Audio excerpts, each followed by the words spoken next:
Bonjour, ici Marie-Hélène Rizy. Alors, bienvenue à mon vidéo conseil de cette semaine.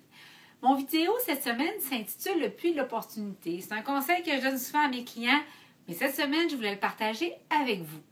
Alors, je vois souvent les coachs ou les professionnels se comporter de la façon suivante. Ils vont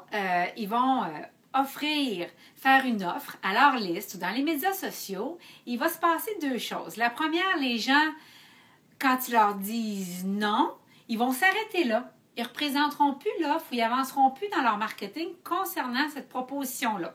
Ils prennent le non pour un véritable non. Alors ça, je trouve ça super déprimant. Puis c'est pas un comportement que je vous recommande.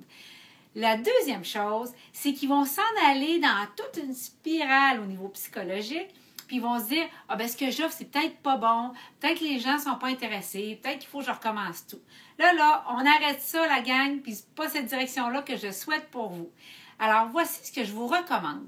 En fait, le switch que je veux que vous fassiez aujourd'hui, c'est de comprendre que 80% des gens dans votre infolette, dans vos médias sociaux, qui vont être intéressés à recevoir des offres de vous.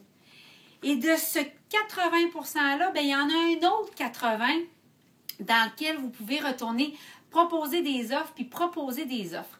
Alors, quand vous recevez un non une première fois, soyez créatif, puis retournez.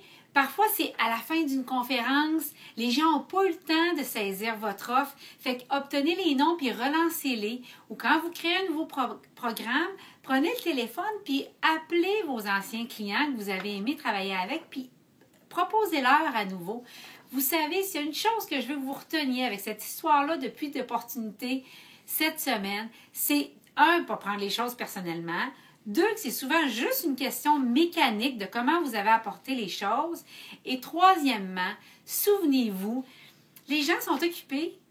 C'est pas parce qu'ils vous disent non une fois qu'ils ont... Des fois, là, vous seriez surpris de savoir qu'est-ce qu'ils ont compris de votre offre. Alors, voilà mon conseil de cette semaine.